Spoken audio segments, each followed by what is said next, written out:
Oi, turminha, vamos voltando aí? Oi, Cacá. Oi.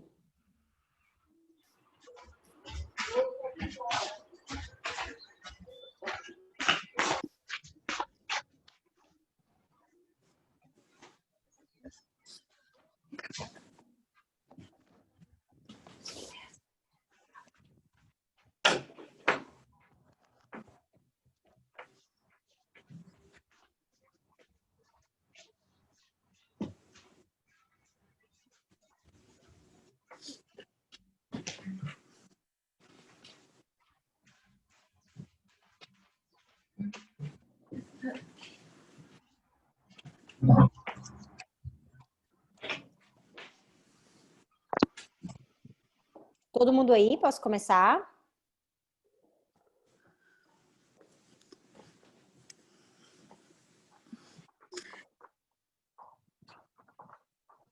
Tipo, todo mundo de roupão e cobertor e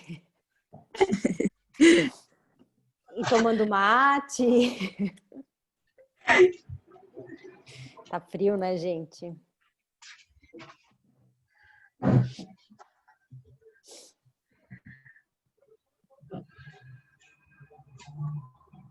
Até a Carola puxou o casaco chileno dela ali, ó.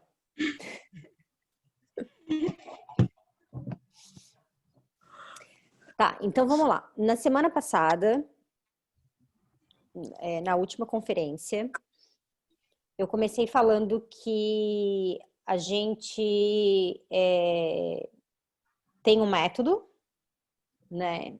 E como toda metodologia, a gente tem um protocolo para seguir.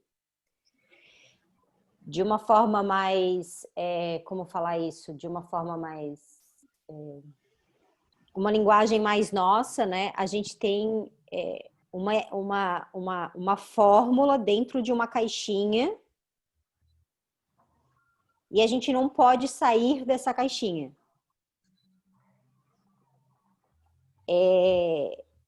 Essa caixinha, ela tem assim, sempre, tipo, é como se você pudesse andar dentro dela.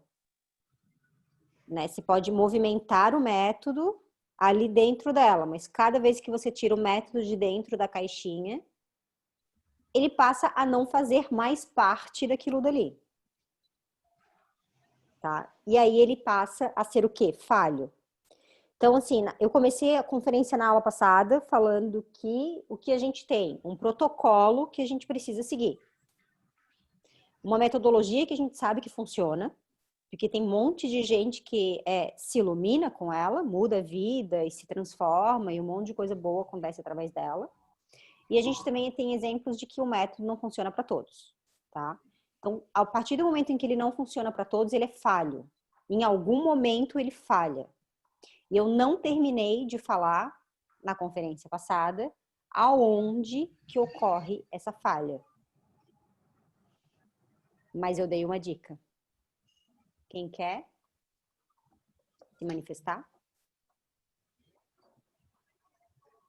Quem sabe aonde ele começa a falhar? Tem tudo a ver com o que a gente falou na aula passada. Na nossa mente? Quando a gente começa a interpretar ele de acordo com o que acontece aqui dentro. E o melhor exemplo de todos é, por exemplo, o período menstrual. Ah, é 3 dias. Ah, eu só descanso no segundo. A gente já começou a interpretar. Não, é descanso, ponto final. É simples, a ideia é simples. Só que a gente cria curvas no meio do caminho. As curvas não existem, a gente é que movimenta elas aqui dentro. E em algum momento, assim, aí você tem uma caixinha, eu vou falar mais da caixinha, para vocês entenderem. Vocês têm uma caixinha, e dentro da caixinha, né, tem as regras, que é como se fosse o protocolo que a gente tem que seguir. Então, assim, a caixinha tem ali, você faz assim, você faz assim, você faz assim, você faz assim, você faz assim, né? A caixinha fala, tem certinho a ordem de tudo que a gente tem que seguir. Como somos indivíduos, tá? Como somos diferentes, coisas precisam acontecer dentro dessa caixinha para se adaptar a cada um de nós, certo? Entendem isso? Né? A gente tem, é como se a gente tivesse uma linha e dela algumas ramificações, que são as adaptações que a gente precisa fazer para o nosso biotipo, para a nossa idade, para o clima do ano onde a gente está vivendo, para as intempéries da vida, né? Só que a gente não pode sair da caixinha, porque se a gente sai, não é mais o método. E a gente acredita que é. E aí começa a bagunça. E aí a coisa começa a não dar certo. Entendem isso? Então, voltando mais uma vez para o raciocínio, a falha não está no método. Está na nossa interpretação dele.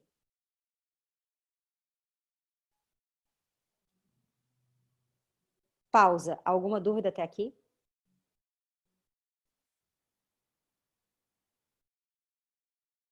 Tá bem claro esse pedaço, né? Tá. Então, o que acontece? Eu vou parar aqui, vou dar mais uma volta e depois no final a gente vai voltar para esse caminho, tá? Para esse raciocínio. Então, vocês devem estar se perguntando agora, assim, vocês podem estar se perguntando nesse momento, tá? Mas assim, não entendo isso, como assim, sabe? Porque é um pouco complexo, né? A minha interpretação. Quando a gente começa a praticar yoga, o que a gente quer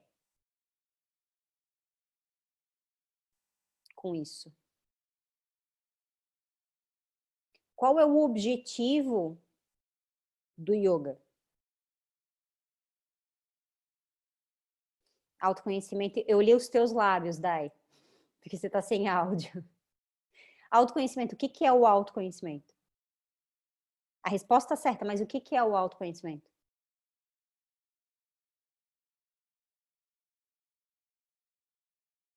Vocês sempre começam silenciosos, né?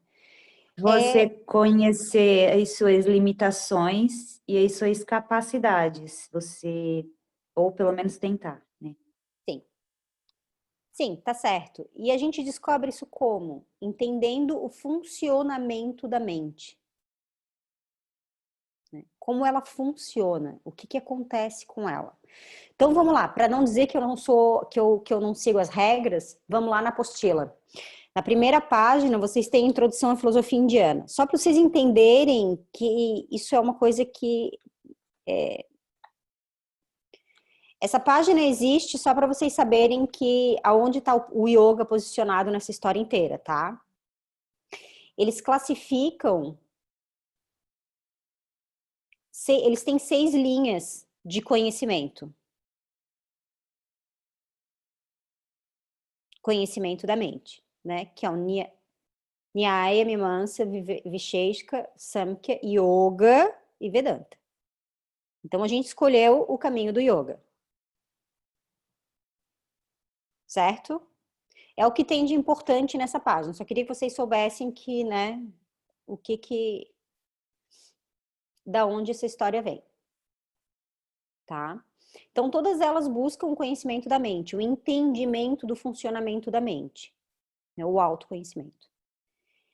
O que acontece quando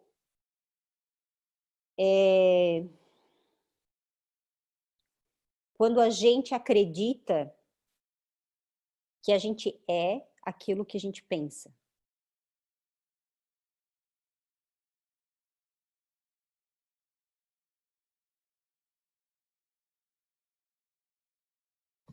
A gente acaba se tornando essa pessoa.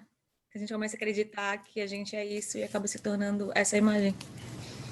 A gente se torna essa imagem, mas aí é confusão vezes 2. Porque você não se torna essa imagem. Você segue sendo o que você é essencialmente, só que você se identifica com uma imagem falsa de você mesma. Então você tem 2 problemas. Você tem uma identificação com a mente e a identificação com a imagem que ela criou de você. E aí o negócio só piora. Né? Alguém mais? Ô, Cacá, eu acho que, no meu caso, isso gerou um desequilíbrio tão grande que eu literalmente surtei, né? Então, eu acho que... Sim, as pessoas surtam mesmo. Eu acho que é um desequilíbrio muito grande quando a gente perde, se identifica com o que pensa e passa a ser isso um pouco, talvez. É um desequilíbrio total, eu vejo assim. É uma desconexão da realidade. Isso, exatamente. De fato, tá? É uma desconexão da realidade, porque você não tem, quando você tem uma identificação com a sua mente, você não tem percepção do que é real de verdade. Você não tem percepção de uma realidade. Entendeu? Você olha a pessoa, aquela história da mangueira e da cobra. Você olha uma mangueira e você acha que é uma cobra. E você gera um pânico em cima daquilo ali. E você sai correndo. Não é uma cobra, é uma mangueira. Entendeu? Você se bagunça com as coisas que estão acontecendo ao seu redor. Tá? A pessoa fala para você assim, não vou. Você entende que ela fala, acho que vou. E tudo mudou nessa interpretação. Porque você não tem essa clareza da distinção das coisas, tá? Você no sentido agente, né? Essa coisa da identificação com a mente é uma coisa assim, requer muita prática, sabe? De concentração para você entender que as coisas estão acontecendo ali e você consegue... É como se você consegue assistir, é como se você conseguisse ser o espectador daquilo. Entende? É como assim, você está praticando e assim, para, porque para, porque você está cansado, porque tem um monte de coisa acontecendo. É muito difícil você olhar para aquilo e falar, chega, eu vou até o fim. É muito difícil a gente ter esse controle. Né? E por isso a prática é igual todo dia. Para que a gente tenha mais capacidade de perceber essas oscilações da mente. É porque a prática expressa isso, a gente expressa isso enquanto a gente está praticando o tempo todo.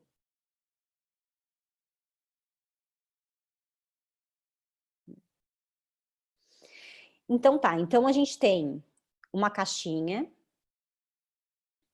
com, não sei como é que eu posso dizer isso, não são regras, são como próximos com passos que a gente tem que tomar, né? E a gente tem do lado de fora da caixinha a mente. Se a gente abre a caixinha e deixa ela entrar,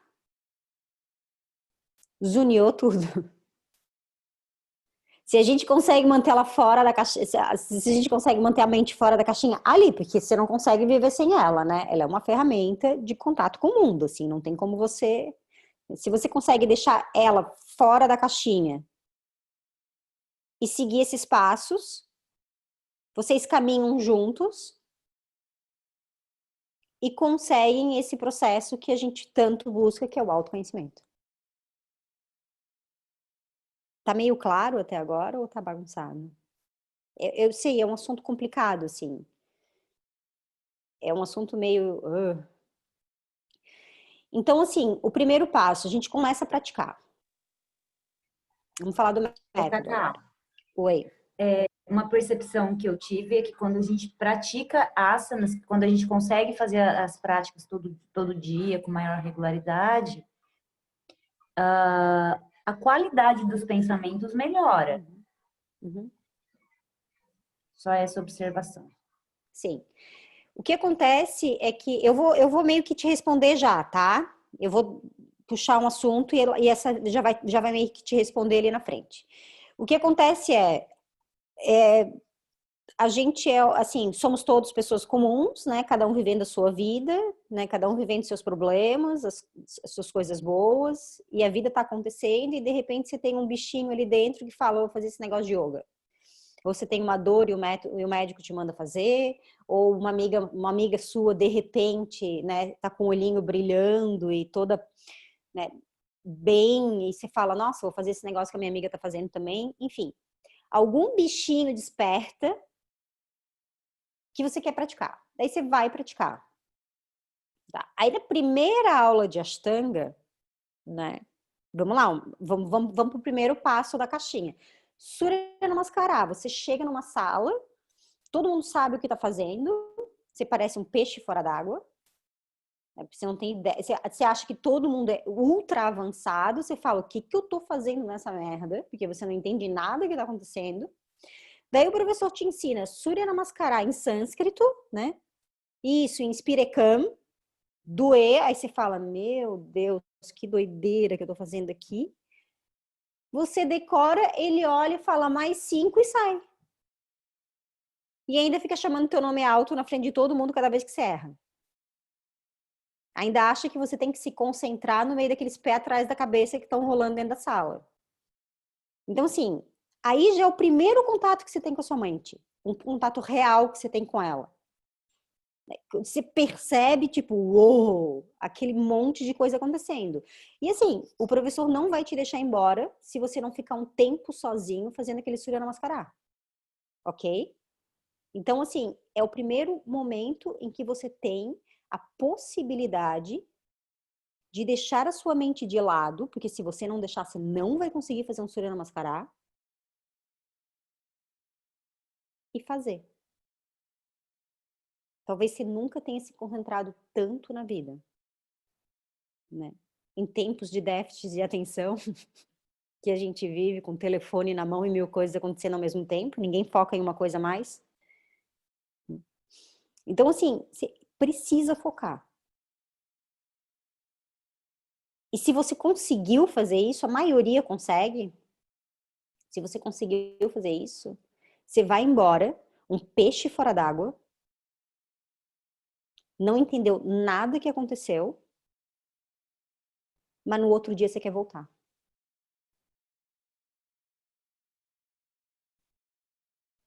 Certo? Isso não aconteceu com você, isso acontece com a maioria das pessoas. Por que você quer voltar?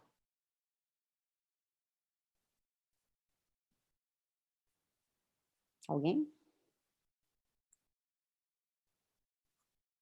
Porque eu acho que a prática te faz sentir bem, ela alivia a mente, né? Ela tira essa desconexão, entendeu? Ela te dá um minuto de paz, assim. Porque a natureza da mente é esse turbilhão. E você fica tipo, aquela monte de coisa. Você entra no carro, liga o som no máximo, você manda mensagem, você manda áudio com aquele som alto, você presta atenção no que tá acontecendo, você para o pedestre e você tá preocupado com a reunião que você tem, com a roupa que você vai na festa. Você tá assim o tempo inteiro. A gente tá assim o tempo inteiro, porque a gente acha que aquilo ali faz parte da nossa essência. A gente está identificado com aquilo. E na hora que você tem que memorizar um Surya Namaskar, que você tem que voltar todos os seus sentidos para dentro, porque enquanto a vida está acontecendo, os sentidos estão todos para fora. Você está dirigindo, você está prestando atenção na sinaleira, você está ouvindo a música, você está sentindo as coisas que estão acontecendo ao redor através do toque, você está sentindo o cheiro do caminhão do lixo ali na frente, né? Os seus sentidos estão assim, ó, vum. E dentro de uma sala mais, você tem que fazer o contrário, você tem que pegar eles e fazer vum para dentro. E olha que louco, a gente consegue fazer isso na primeira aula.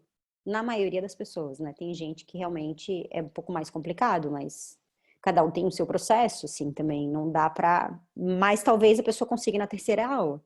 Mas é muito interessante o quão rápido é esse processo de conexão. Porque é a nossa natureza. A nossa natureza não é a confusão. A nossa natureza é o equilíbrio.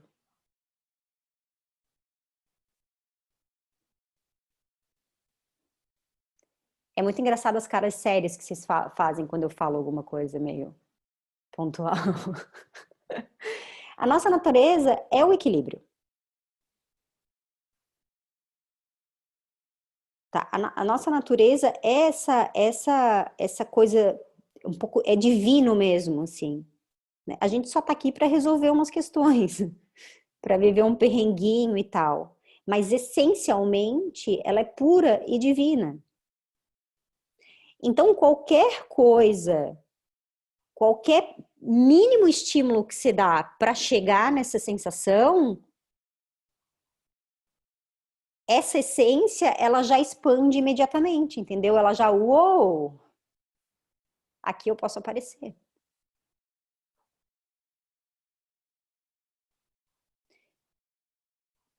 Assim, você imagina anos de desequilíbrio no sentido de desconexão, de falta de entendimento do seu eu, né? Imagina anos de condicionamento, de envolvimento com o seu processo mental. E aí, em meia hora de aula, você tem esse lapso de, caraca, nem sei o que aconteceu, mas foi muito bom. E no outro dia você vai fazer a mesma coisa de novo. Não necessariamente no outro dia vai ser tão bom assim, porque as coisas acontecem, a vida é dinâmica, tem vezes que você não consegue se conectar mesmo. E é mais uma vez, é por isso que no método a gente faz a mesma coisa todo dia. Porque a gente consegue perceber a influência das coisas externas na nossa vida. A gente consegue perceber o que acontece com os relacionamentos que a gente tem, com o estilo de vida que a gente leva, o que a gente come, qualidade dos nossos, assim, então, assim, como ela, inevitavelmente a qualidade dos nossos pensamentos melhora. Você sai da aula de yoga, você tem aqueles 10 minutos de paz, você sai dali, você não vai pensar uma coisa ruim. Você vai ter que entrar no seu padrão de novo para mudar o padrão de pensamento, entendeu? E aí vem um outro tracinho, né? Outro passo importante do método. Precisa ser feito todo dia. Porque senão a gente vai perdendo, entendeu?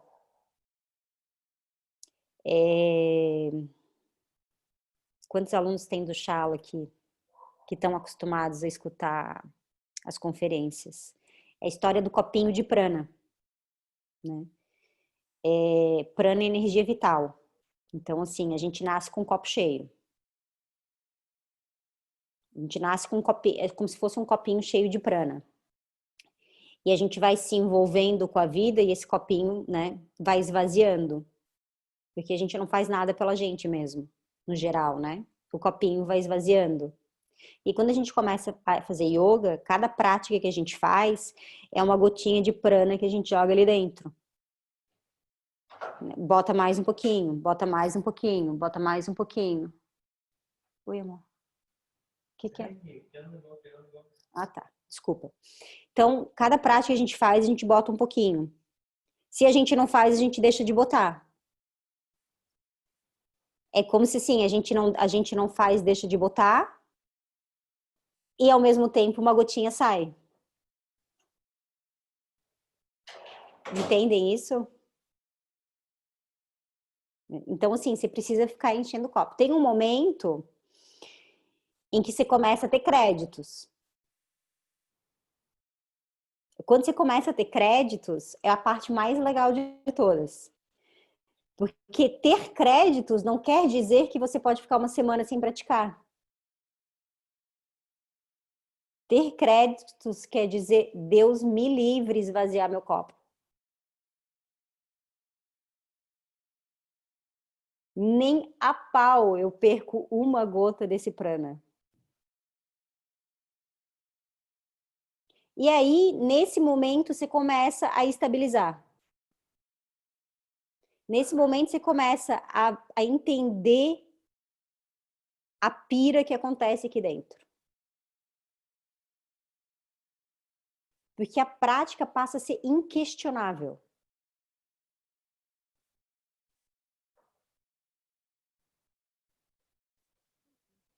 Quando a prática passa a ser inquestionável,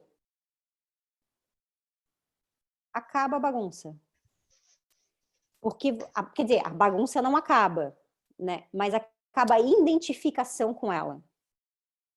Porque você sabe que aquilo tudo é vrite.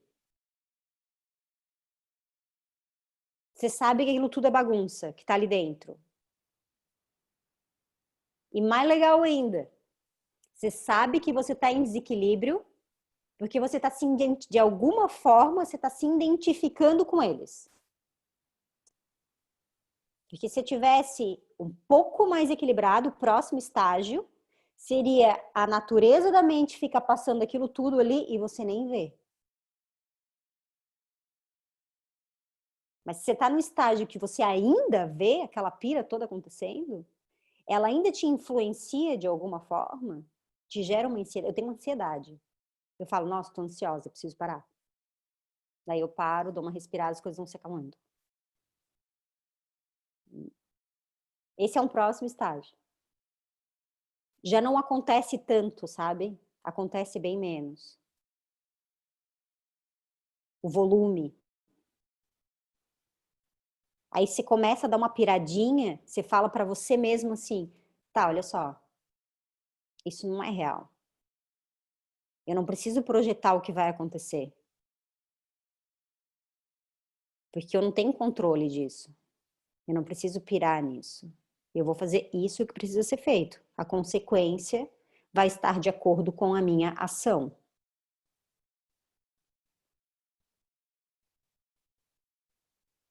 Mas você não fica naquela projeção maluca dos resultados. E muito menos criando coisa que ainda não aconteceu. Que é um problema sério que a gente tem. A gente mal interpreta as coisas e acredita na nossa fantasia.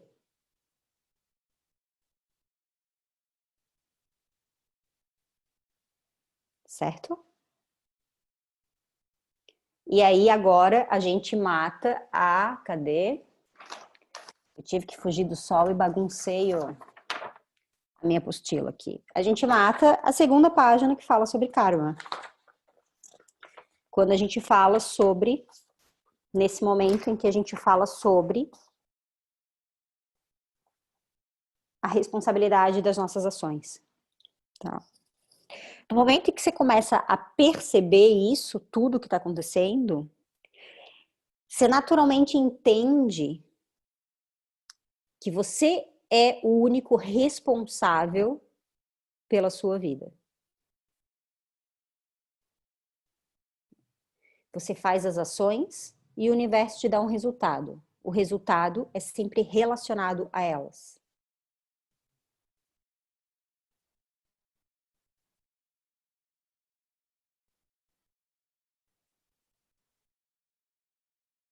E aí não tem injustiça.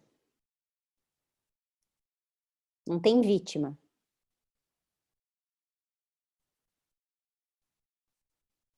Tem a consequência de algo que você fez. Ponto final. E aí, a partir do momento em que você já entendeu o processo que acontece aqui dentro, você já sabe a ferramenta para manter a sanidade,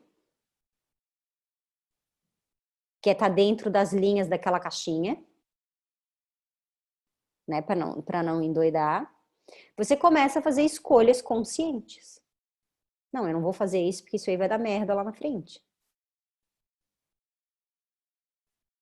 Porque você não tem controle do que vai acontecer lá na frente. Mas você tem controle do que você vai fazer. Boas ações vão gerar bons frutos. Ações conscientes vão gerar frutos conscientes. E o preço é na mesma moeda.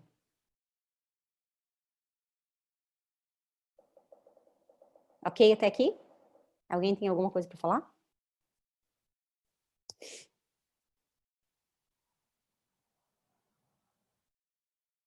Não?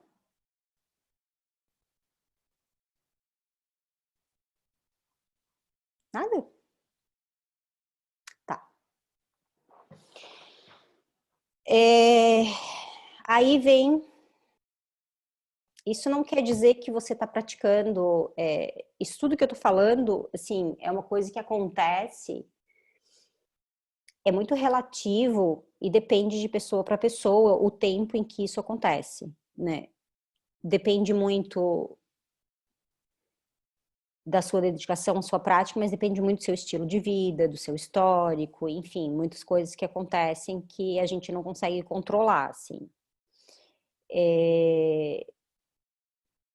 Tem pessoas que isso acontece muito rápido, sabe? E aí depois dá uma estagnada.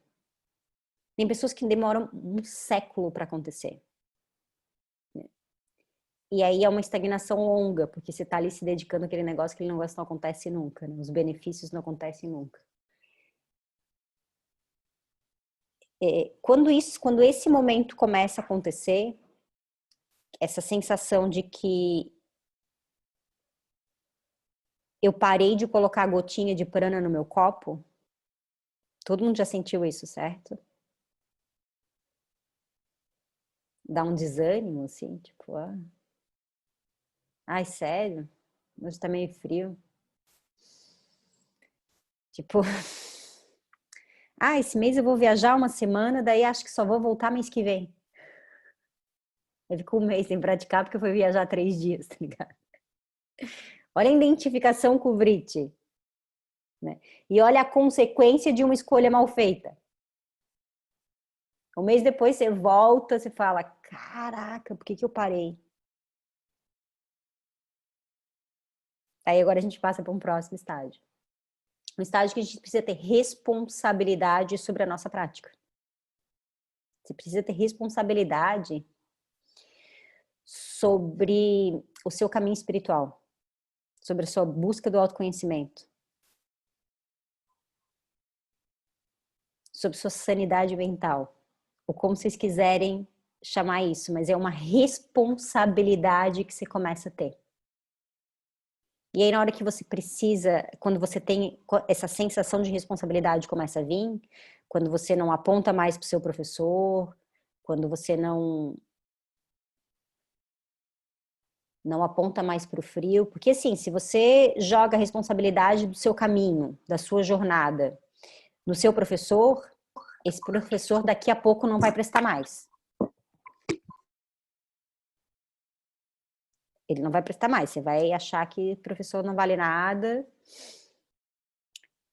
é um migué e é mais um guru que cai do altar. Porque você projetou o seu caminho nele, e ele não pode fazer tudo por você, ele vai te ajudar, ele vai te dar um suporte, mas o caminho é teu. Ou quando você começa a projetar em outras coisas, tipo, por exemplo, hoje tá muito frio, amanhã vai estar muito calor. No outro dia vai estar chovendo muito, vai estar perigoso a estrada. No outro dia, o vento está muito forte, não vai dar. Então, se você projetar essa responsabilidade em qualquer coisa que esteja externo, ali naquele momento, você sai da caixinha.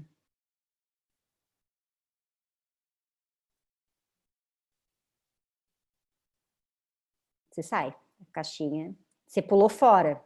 E agora, como é que você faz para pular dentro? Copinho de... Cada vez que você pula fora, é uns 10 gotas de prana que você perde. Quase esvazia o copo.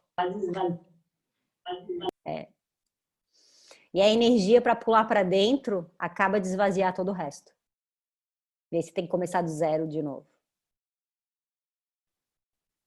Então, no momento em que você começa a se sentir responsável pela sua prática, pelo seu caminho, ou no momento em que você percebe que você está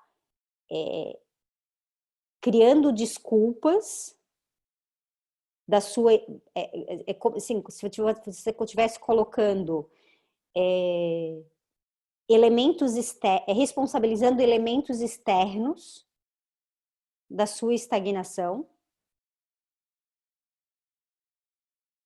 é um momento em que você precisa saber mais profundamente o que você está fazendo. Eis que aqui estamos nós, estudando. Swadhyaya, o autoconhecimento. De uma forma diferente, além da prática. Aí, o que vai acontecer? Você vai entender, começar a entender qual que é o barato da caixinha. O que tem nessa caixinha que eu não consigo sair dela e cada vez que eu saio dela é uma merda? Aí você vai para o próximo passo da apostila, Tristana. Você vai entender que você tem respiração, postura, banda. Você vai entender a importância dos vinyasas e todas essas coisas. Porque nesse ponto da prática, a sequência já está automatizada. E você provavelmente está estagnado numa postura difícil. Buddhapidasana, Kurmasana, Garbhapidasana, ou a segunda série Kapotasana, ou os dropbacks. Você provavelmente está estagnado numa postura difícil e precisa dar um passo a mais. Você dentro de você precisa dar um passo a mais. Precisa sutilizar as coisas, de repente prestar mais atenção nos bandas. Observar sua respiração. Perceber a qualidade dos seus pensamentos. Aonde você está querendo chegar com isso tudo. Autoquestionamento. Eu acho que em algum momento a gente falou sobre a importância do autoquestionamento. Você precisa olhar ao redor de você mesmo. Porque os passos da caixinha continuam os mesmos. Se você tem responsabilidade sobre o seu caminho, você vai seguir os passos. Se você não tem, você pula fora. Se você responsabiliza outra pessoa, você pula fora da caixinha. Ou se você responsabiliza a chuva, o frio, o calor ou o sol. Ou a praia que tá boa, ou o amigo que veio visitar, ou o vinho de ontem. Que assumir a culpa das coisas é difícil, né? Daí a gente aponta lá fora.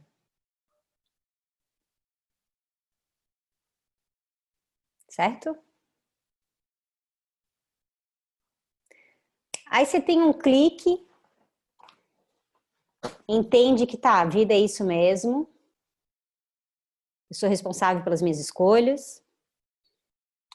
Sou responsável pela minha sanidade mental, pelo meu bem-estar. Faço escolhas conscientes. Tenho um método. Né? Essa coisa do método, independente de ser o Ashtanga, mas assim, a gente precisa ter um método. Essa é uma boa pergunta. Por que a gente precisa ter um método? Ai, essa pergunta é muito boa.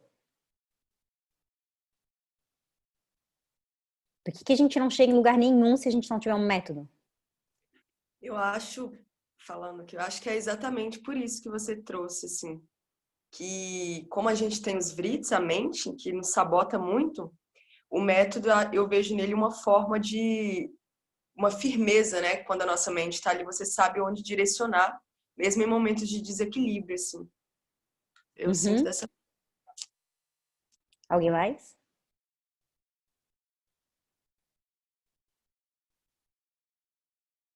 Fala, aniversariante.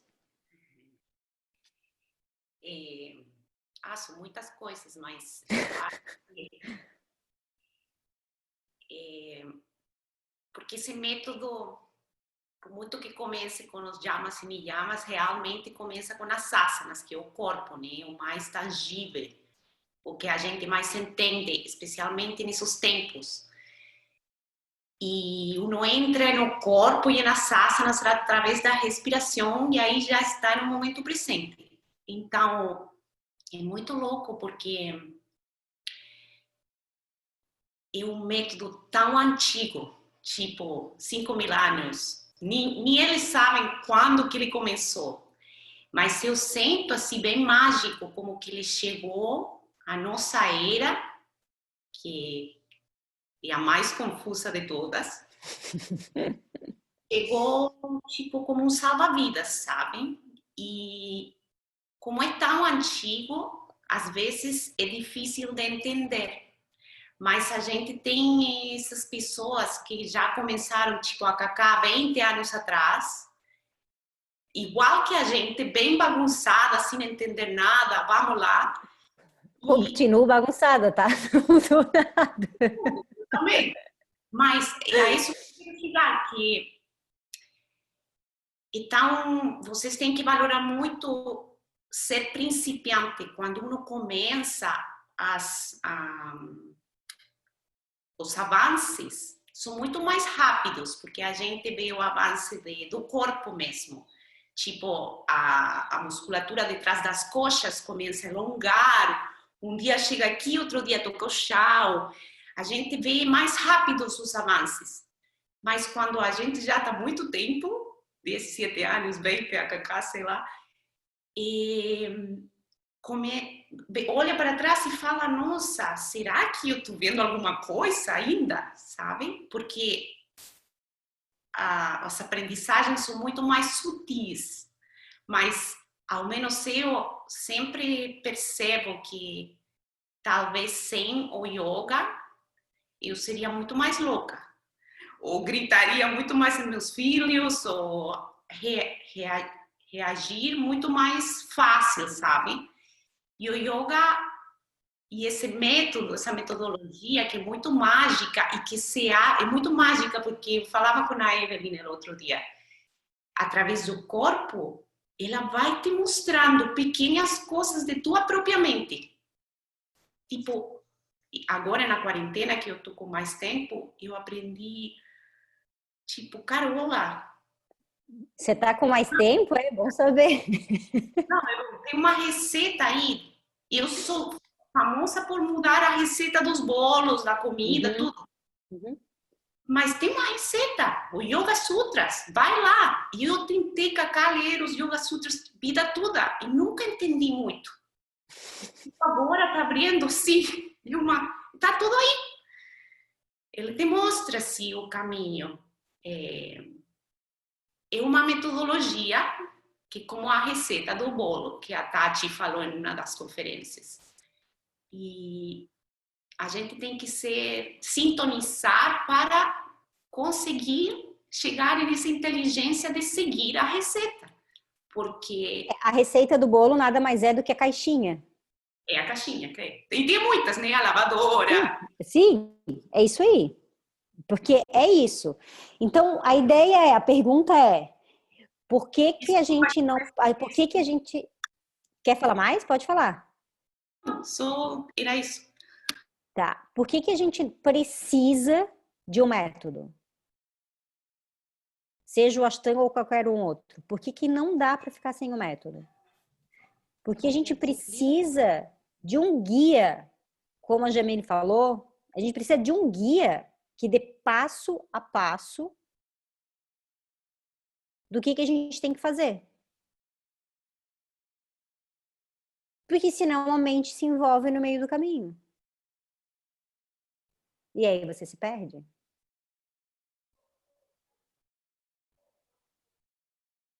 E você precisa de um método. E quanto mais e quanto mais antigo, e quanto mais pessoas têm experienciando o método, lógico, como a Carola falou, ele é mais eficiente, né? Especialmente se ele for criado por pessoas que não têm a mente tão doida que nem a nossa. Ai, pode compartilhar. Oi?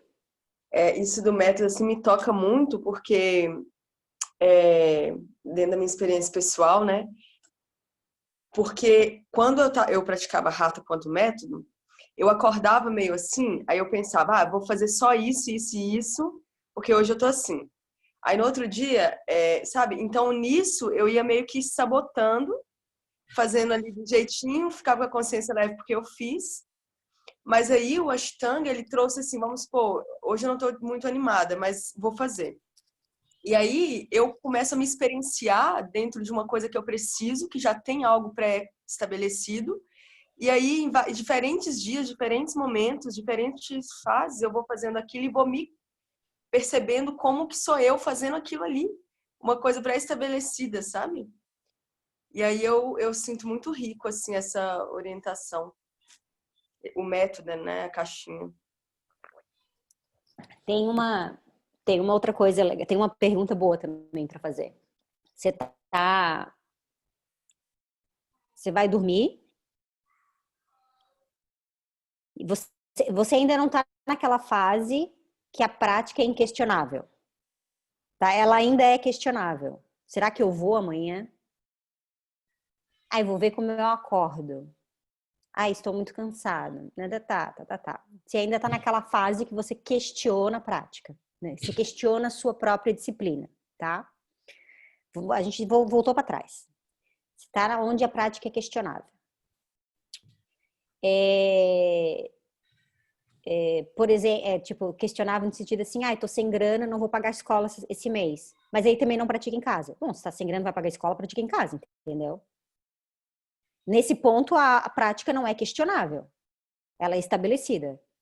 Agora, assim, tô sem grana, não vou pagar a escola e fico um mês sem fazer, a sua disciplina ainda é questionável. Você ainda questiona ela. Isso quer dizer, você não tem uma disciplina ainda, certo? Tá, então você tá nessa fase que a sua disciplina é questionável, daí você vai dormir e você diz pra você mesmo, amanhã eu vou ver como eu tô me sentindo, pra saber se eu vou ou não. Ou pior ainda, você fala, amanhã eu vou, porque hoje eu já não fui. Essa é pior ainda. Aí acorda, a cama tá uma delícia. Toca o despertador, a cama tá assim, ó, uma delícia. Você vira para um lado, você vira para o outro. Você fala assim, ó, não, hoje eu tô muito cansada, preciso respeitar o meu corpo. Vira para o outro lado e dorme. Você respeitou quem? Que corpo? Você respeitou o seu vrite, só, mais nada. Você só respeitou um pensamento que você teve naquele momento. Você só teria a capacidade uma capacidade real de dizer que você respeitou o seu corpo a partir do momento que você inspirou, elevou os braços e flexionou para frente e sentiu como está o seu corpo. Nossa, não tô bem hoje. Vou fazer mais um pouquinho e vou perceber como as coisas estão acontecendo. Vou perceber como vai um pouquinho mais para frente. Mas não, você respeitou um vrite que você teve. Não, a cama tá muito gostosa, vou ficar por aqui. E você não foi. E aí você começa a entrar naquele jogo da responsabilidade mais uma vez. Certo? Gente, 1 minuto, preciso botar meu computador na...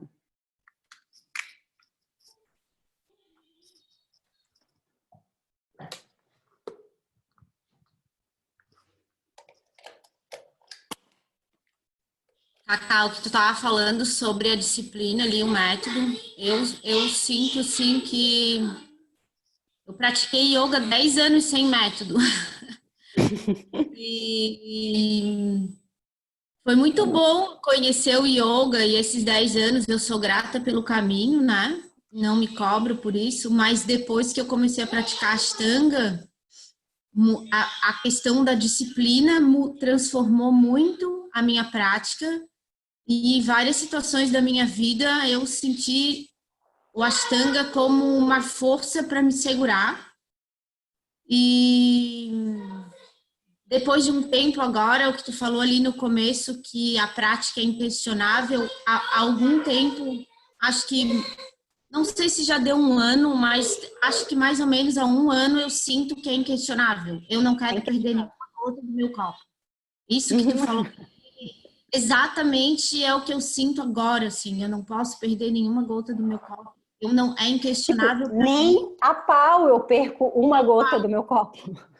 E toda vez que existe uma situação que me atrapalha, eu fico assim, sentindo como se o ar, alguma coisa me faz falta, a mesma coisa que eu não tenho que fazer uma refeição, assim. E o que tu falou do método, eu acho que a disciplina que o Ashtanga nos ajuda a ter e a repetição, porque a repetição, ela faz parte da disciplina, ela é fundamental para a gente evoluir. E não é uma evolução física, né? O yoga, ele é incrível porque ele é físico, psicológico e emocional. Eu adoro evoluir fisicamente, mas eu sinto que psicologicamente essa evolução é mais importante para mim até do que a parte física. E a transposição dos desafios, das dificuldades físicas, ela nos ajuda também a entender que a gente passa por uma transposição de desafios psicológicos e emocionais na nossa vida toda hora, né? Então, acho que o método... É só uma prospecção, né? eu sinto que o método foi fundamental para mim. Eu não consigo, eu acho que o tempo que eu fiquei sem método foi importante para eu saber que yoga fazia parte da minha existência, mas só que depois que eu passei a usar o Ashtanga como método e principalmente depois que a prática diária entrou na minha vida, como um ano atrás, eu acho, eu sinto muita diferença, muita diferença. Em tudo em mim, meu bem-estar como um ser humano, assim, não só o yoga. Que lindo. Mas é isso. Esse é um estágio que é muito legal porque quando ela passa a ser inquestionável, quando você sabe que você tem que fazer aquilo, as coisas começam a acontecer. Né? Você começa a conseguir espaço onde você não tinha. Você começa a se livrar de dores que você acreditava que você tinha. Você se livra do diagnóstico de um exame que você fez um dia, que você ia ser limitado para sempre. Você se liberta de todas essas coisas. Aquela postura que parecia impossível, talvez você ainda não consiga, porque todo mundo... Eu acredito que como praticante, todo mundo um dia vai perrengar anos em algum lugar, porque isso faz parte do processo de maturidade da prática. Então, assim, aquela postura que parece impossível há anos, você começa a ver luz no fim do túnel. Isso tudo vai mexendo na forma como você vive a sua vida. Porque você começa... Como você está ali todos os dias sendo... É como se você estivesse sendo espectador de você mesmo. Então, assim, você está naquela hora do dia em que você é o espectador de você mesmo. E essa energia reverbera ao longo do dia inteiro. Então, você está vendo você mesmo o tempo todo ao longo do dia. Percebendo o que você está fazendo. Sendo realmente responsável e consciente das suas ações. Linkando tudo o que a gente tem falado até agora. Certo?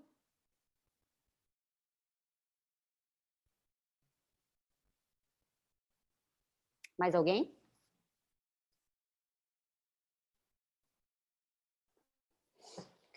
Tá. Então, quando a gente começa... Vou para o próximo passo. Quando a gente começa a perceber isso tudo, a ter clareza disso tudo, yamas e niyamas, eles passam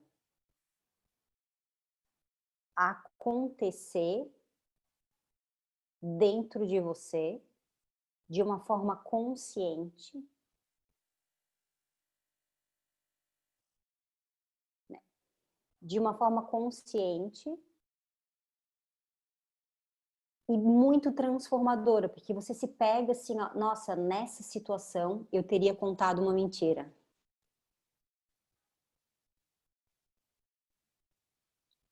Em outros tempos, nessa situação, eu não teria admitido o erro. Em outros tempos, nessa situação, eu teria matado a barata. Em outros tempos, nessa situação eu teria, enfim, tomado outras escolhas. Sem que você nem ao menos tenha consciência do que de fato são os yamas e niyamas. Né? Vamos passar eles rapidinho, bem rapidinho, só para quem... Eu vou só passar a lista aqui. Então, a gente tem o primeiro yama, que é a ahimsa, que é a não violência, tá? E eu acho que é o mais fácil de a gente entender e é por onde a gente começa. É quando a gente começa a perceber, assim... sabe quando você acorda no outro dia e fala assim, mas por que eu fiz isso mesmo? Que merda. É quando você sabe que você fez uma autoviolência. Quando você sente que, tipo, puta, eu não devia ter ido. Nossa, por que eu fiquei acordada tanto tempo? Por que eu comi aquilo? Por que eu me deixei discutir com aquela pessoa até aquela hora? Por que eu não parei? Isso. E aí você começa a ter consciência dos animais. Você olha para o seu cachorrinho e olha para a vaquinha do outro lado da rua e você percebe que, tipo, cara, mas que diferença faz? Você começa a questionar essas coisas, você começa a questionar as suas escolhas com relação às situações que são violentas ou não. O segundo é Satya, a verdade. Aí você conta uma mentirinha, você exagera, né? Eu sou manezinha da ilha, então a tainha é sempre o dobro do tamanho, né? Então, às vezes eu falo, tá, mas ela não tinha 2 metros.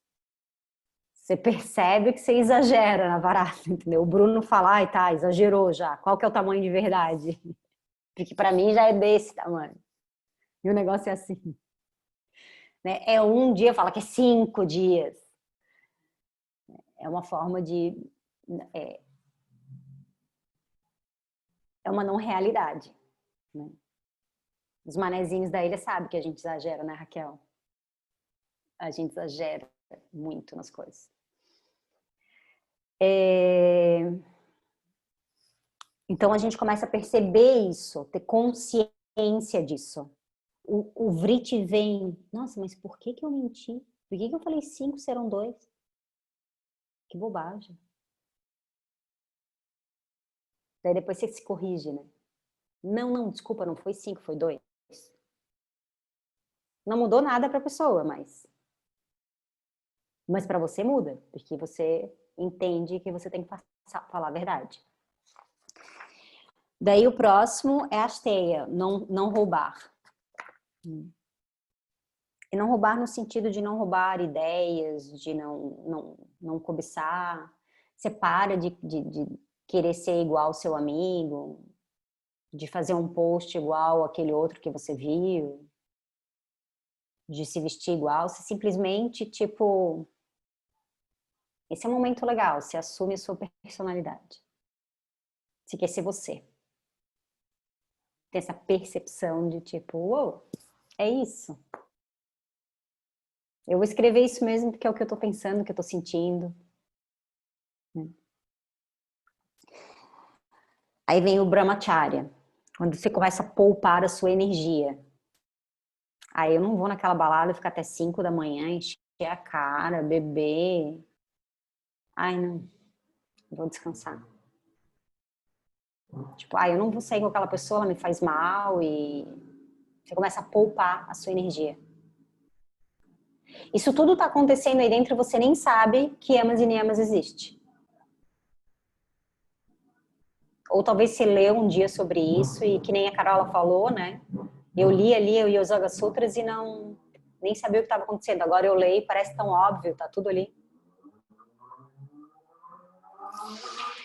E aí o último é o aparigraha, que é o desapego. Você começa a largar a mão daquilo que você vê que não presta mais. Musculação 2 vezes por semana.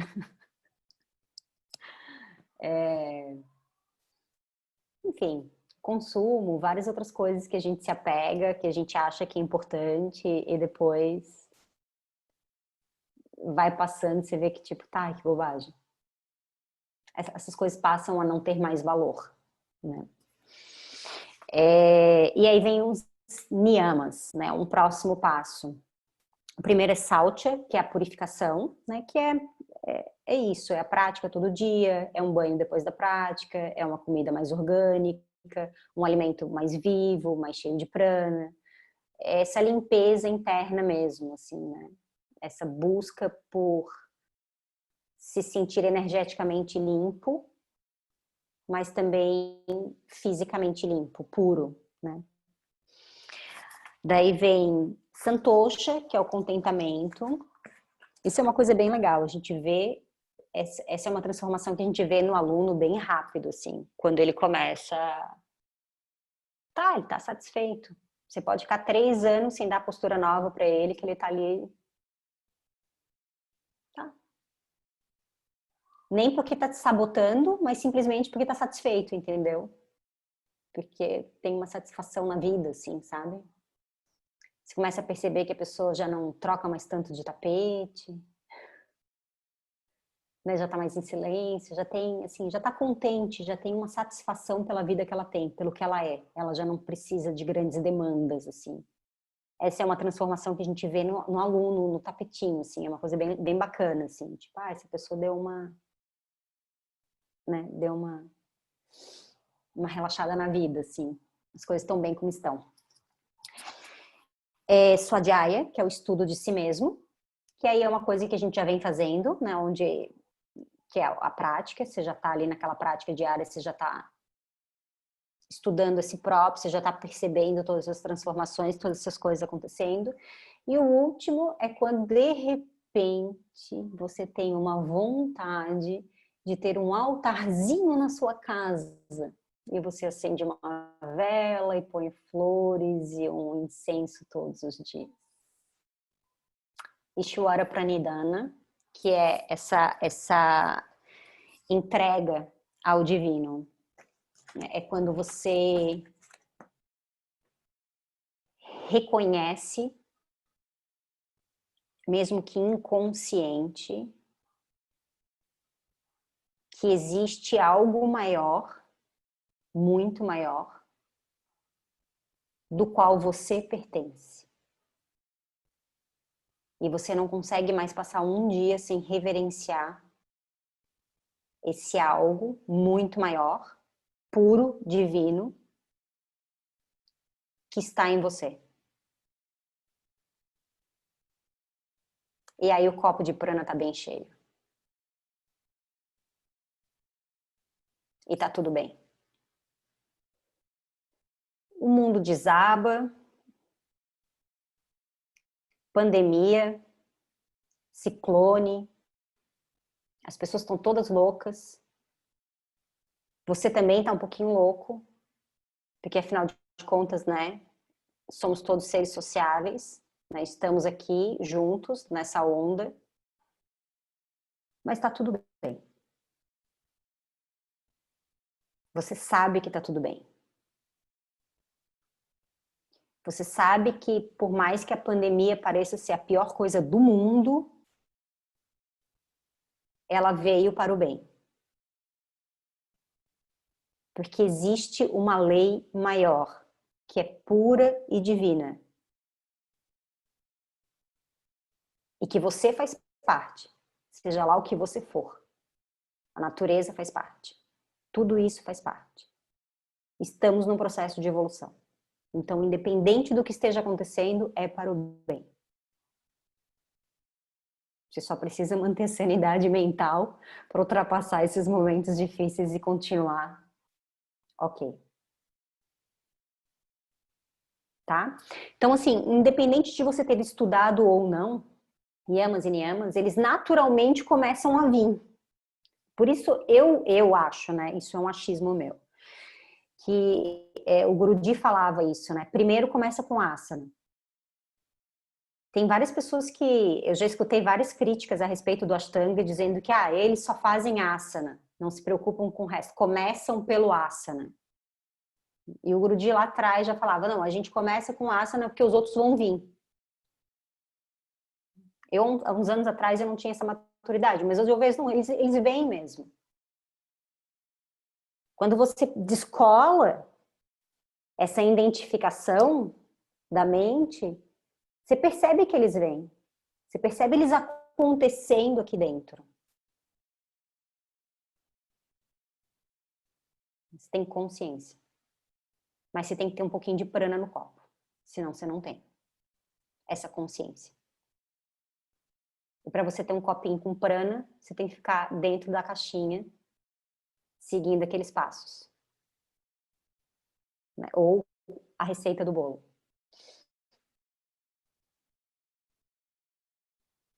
Ok? Alguma dúvida? Alguém quer falar alguma coisa? Vocês estão com uma cara tão séria para mim.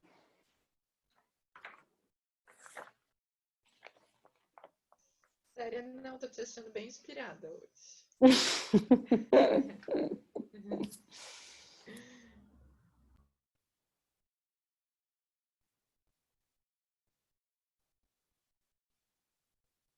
Ninguém mais? É interessante, né? Porque é bem fácil de entender tudo que eu tô falando, né? Intelectualmente é bem claro, né? É bem... Tipo, tá fácil. Só que não. Ô, Cacá, Oi. os mantras, as recitações dos mantras, eu senti que me ajudou bastante a continuar dentro da caixinha, sabe? Uhum. Eles devem ser feitos todos os dias também? Se você tem... É uma prática de cantos que é uma disciplina. Eu tenho um Instagram que me ajuda. Que eu vou lá e canto lá, entendeu? Uhum. Eu senti É uma que me ajudou disciplina. bastante a manter, assim, o alinhamento da mente em relação às práticas. Eu senti que mudou muito a minha disciplina. Uhum. Estou fazendo isso tem uns 60 dias, fora que o programa do Samatva, né? Que sem vocês nada seria possível, mas Uhum. eu senti que, assim, às vezes eu nem recito, só fico ouvindo, já me ajuda. Uhum. Lembra aquele momento em que eu falei que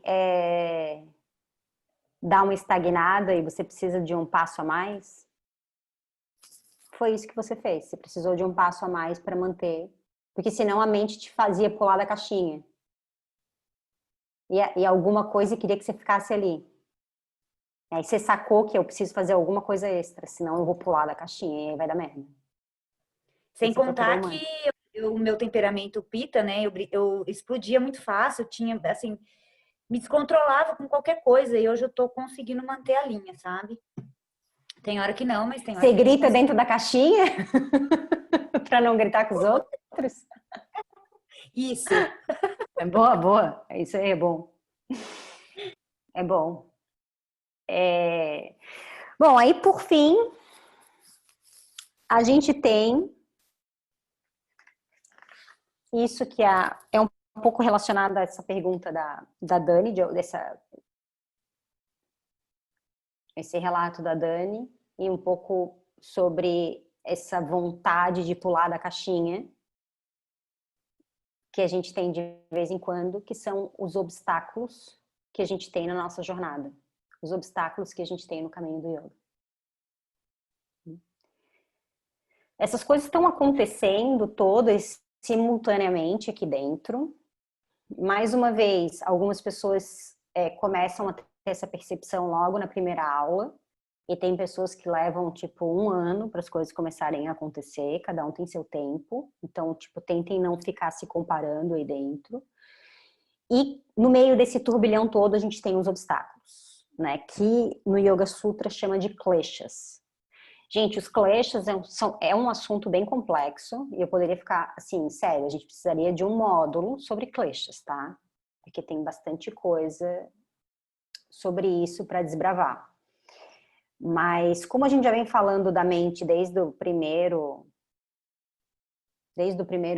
lá na frente, então eu vou dar uma pincelada e vocês vão juntar tudo isso e depois, se quiserem aprofundar um pouquinho, a gente pode, sei, vamos ver o que as coisas acontecem daqui para frente, ou vocês mesmos podem estudar, pegam o Yoga Sutra, pegam algumas interpretações e estudem.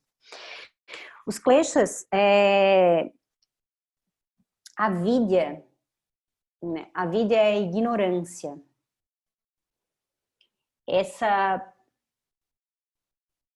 não conexão com essa divindade, com esse, assim, essa parte dessa divindade que existe dentro de você. A vida é a ignorância do eu.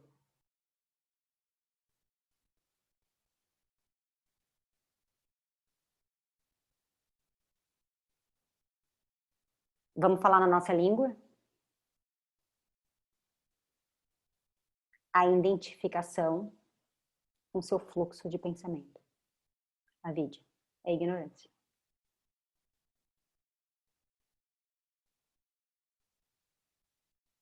Então a gente está vivendo 2 módulos de um programa e a gente vai resumir ele agora.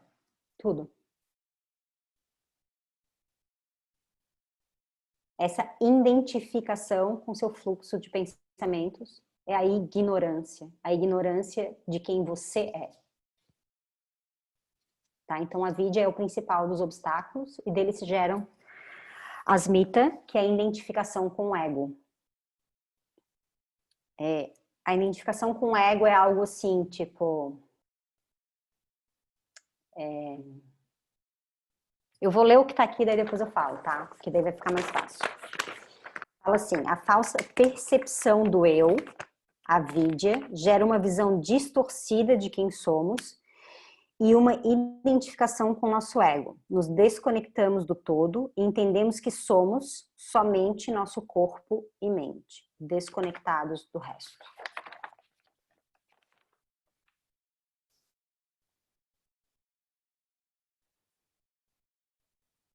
Então, comece a praticar yoga.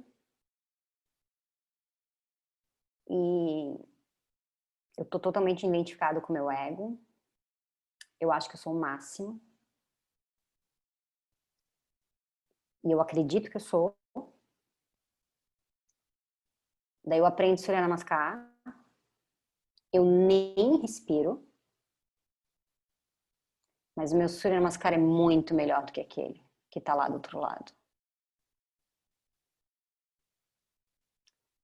Aí a professora te corrige. Aí você só olha assim, tipo, idiota. Você faz o que você quer. Na sala de yoga, imagina o que acontece 24 horas por dia. Todo mundo conhece alguém assim, né?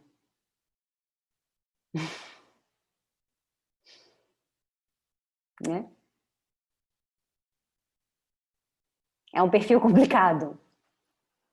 Mas estamos aí. É isso. Asmita é isso. Não tenho nem algo mais para dizer. Assim, você está tão envolvido com o seu ego que você não consegue perceber nem seus erros. Porque você está tão envolvido com aquilo que você tem certeza absoluta que você é o melhor e que você está certo. Inclusive, você sabe mais que o professor.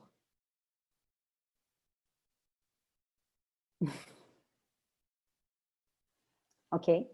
Você vai no médico e dá o seu diagnóstico para o médico. O médico te fala que você tem que tomar o remédio 3 dias, você toma 7. Ou você nem toma.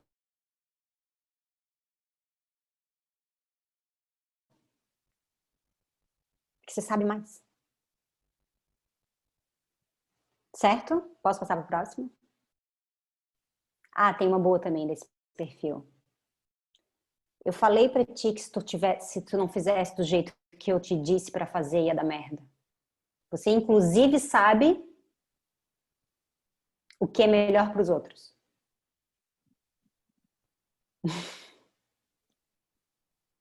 Certo? Cacá, qual que é a Oi. definição de asmita? É identificação com o ego. Ah, tá. Isso que eu li tá na apostila, tá? E no nosso canal do YouTube tem um vídeo bem legal da Lívia falando sobre os kleshas. É um vídeo, tipo, acho que é uns 25 minutos, assim, mas é um resumido bem legal sobre eles. Aí o próximo é Raga e Dvesha. Raga e Dvesha são os gostos e aversões. Quem tá desde o primeiro módulo, eu fiz um vídeo falando sobre isso. Né? Os nossos gostos e as nossas aversões. O nosso apego àquilo que a gente gosta e a nossa aversão àquilo que a gente não gosta. Quando a nossa vida gira em torno de buscar prazer e fugir da dor. Amor, aqui já deve estar quase acabando. Aqui tá quase acabando. Tá quase acabando. Tá no último pedaço.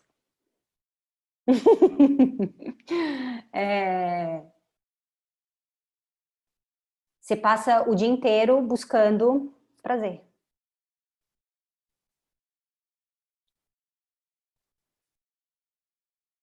Você passa o dia inteiro buscando sensações que não existem mais. Que você viveu ontem, que você viveu mês passado. Você vai para Paris e passa uma semana maravilhosa. Daí você quer ir todo ano para Paris porque acha que todo ano vai ser maravilhoso.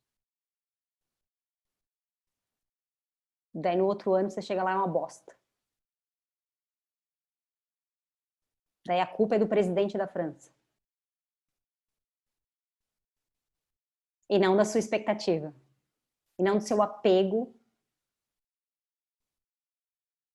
à sua sensação de prazer. Ô, Cacá, é aquela história, acho que você falou da manga, né, Abel? Aquela Onde você história tá, que Gá? eu acho que eu tô com a câmera Você tá desligada. sem câmera. Tá, Isso. fala. Eu É a acho que é sensação da aquela. manga, exato. Essa sensação da manga. Sim. Essa semana eu tive que comer uma manga.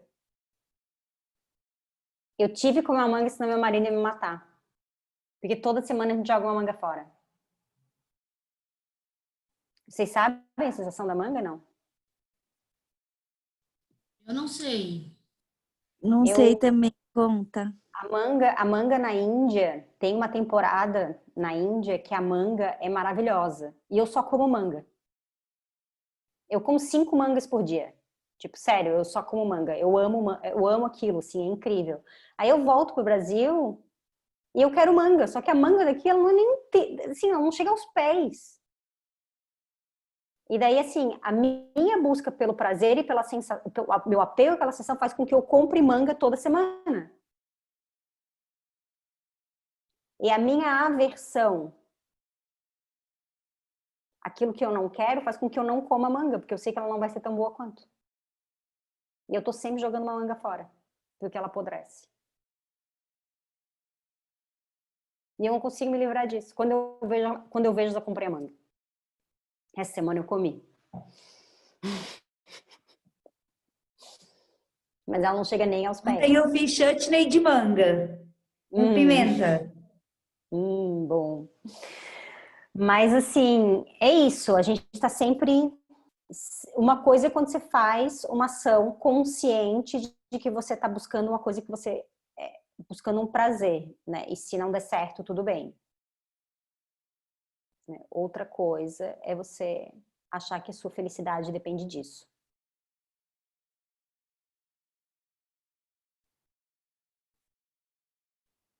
Esse apego ao prazer constante gera uma vida de sofrimento.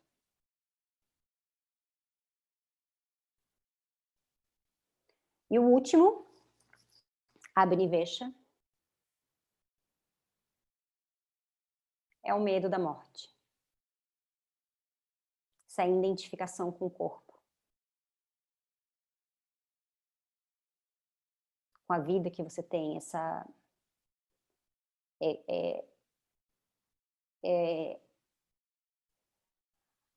assim, a falta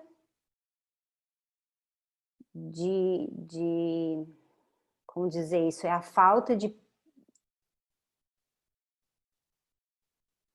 conexão, não conexão, mas a falta de compreensão, de clareza dessa divindade, dessa coisa maior que existe além dessa vida que você está vivendo.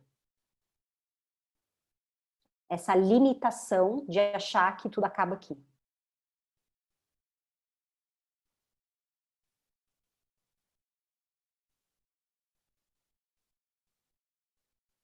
De achar que quando eu morrer acabou.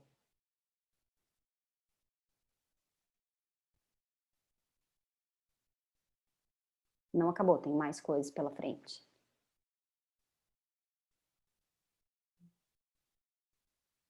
Essa falta de identificação com essa divindade, com essa pureza.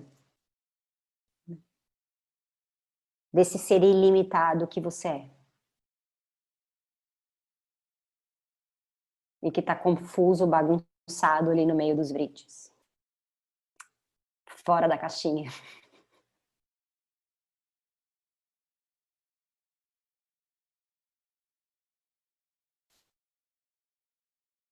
Bom, e assim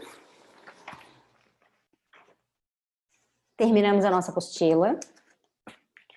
Eu super me puxei para seguir o protocolo, que é uma coisa bem difícil para mim.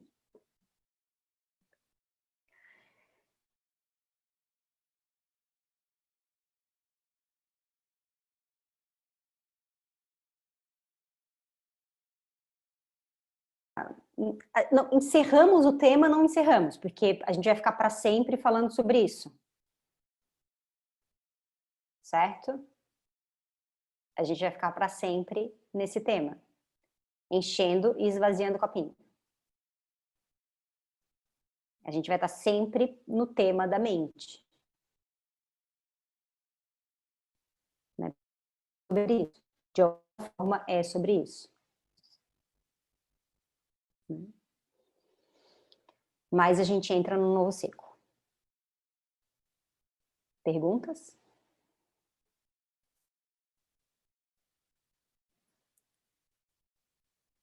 Fale-se agora o cálice para sempre?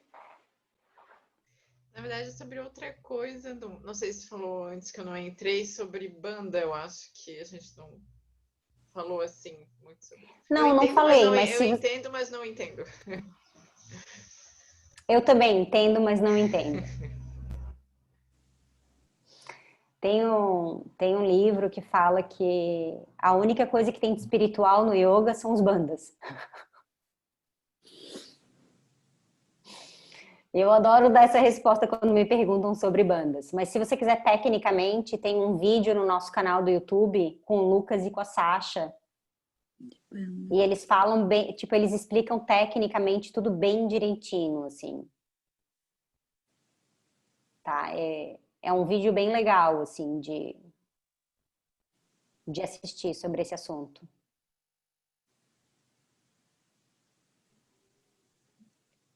Cacá, tenho muita dúvida sobre a Lua. Quando a gente está na Lua, os primeiros dias, pode praticar e evita as invertidas ou não pratica? O que o tema ciclo menstrual fala na caixinha?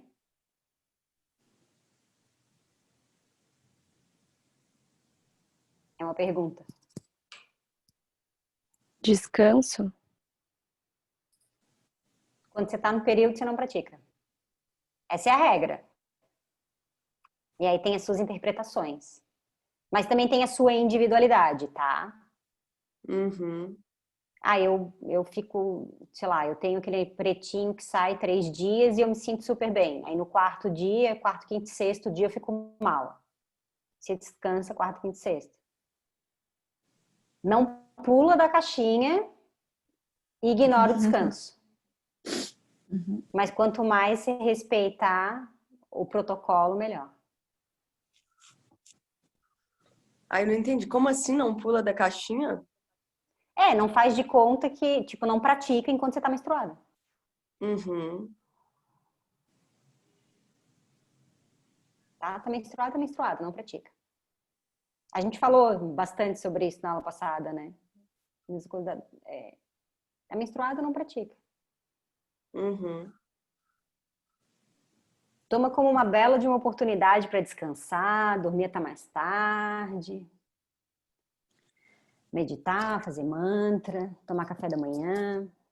Eu sou meio frustrada que eu não tomo café da manhã, né? Eu não sei café da manhã, então Ladies Holiday para mim é sempre uma oportunidade na padoca.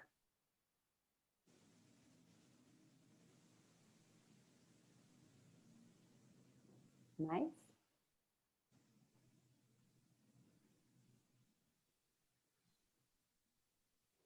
bom, gente, é isso então.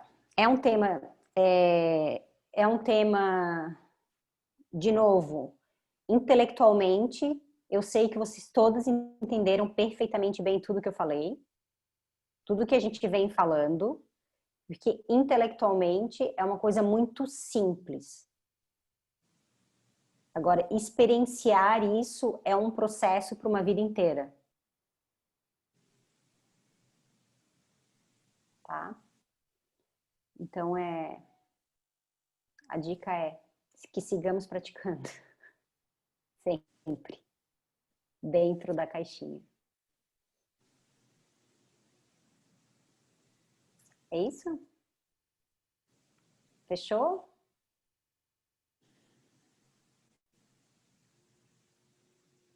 Todo mundo pronto pro day off? Comemorar o aniversário da Carola? Tu tá aí, Seba? Estou aquí escuchando, Cacá, sí. Tu chegou agora? No, estaba aquí sin vídeo, estaba tomando café. Ah, é? Então tá, gente, é isso. Qualquer dúvida também vocês podem me mandar mensagem, eu vou respondendo sempre que eu posso. E segunda-feira a gente começa mais uma nova etapa. E é isso. Seguimos.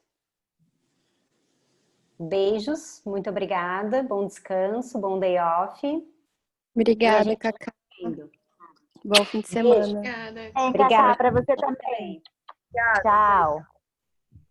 Gracias, Cacá. Evelyn, querida, beijo. Besos, Cacá. Muchas gracias, cariños a todos. Eu te agradeço. Ve, muy bueno.